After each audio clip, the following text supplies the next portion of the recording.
Long ago, before the world was as we know it, the devil wasn't always the evil figure we fear. In fact, he was once the boss's most trusted worker.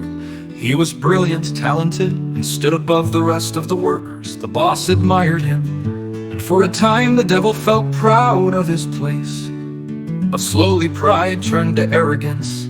He began to believe he deserved more than just admiration. He wanted control. One day, the devil challenged the boss, thinking he could overthrow him. He thought his power and influence were enough to take the boss's place. But the boss was far wiser and more powerful than the devil had imagined. The devil's rebellion failed miserably. Furious and humiliated, the boss cast him out, banishing him from the place he once called home. Since that day, the devil's heart has burned with hatred for the boss. No matter how far he was cast away, his anger never faded. But it wasn't enough for the devil to simply hate the boss from a distance. He wanted revenge, and what better way to get it than to hurt those the boss loved? You see, over time the boss had children. They were the boss's pride and joy, full of potential and innocence. The devil knew he couldn't harm the boss directly, so he turned his attention to the children. If he could cause them pain, confusion, and suffering, he believed he could make the boss suffer too.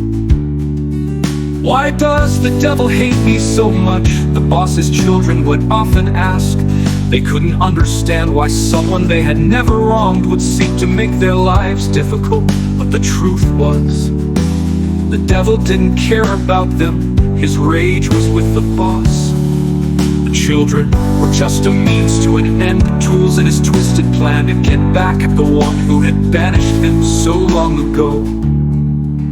In his anger, the devil refused to see that his efforts would never truly hurt the boss.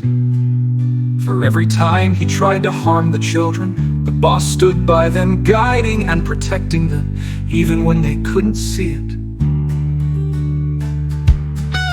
And so the devil's hatred continues to burn, but his mission is doomed to fail. His anger blinds him, keeping him from seeing that no amount of harm can break the bond between the boss and his children. Though the devil's bitterness rages on, the boss's love is stronger still.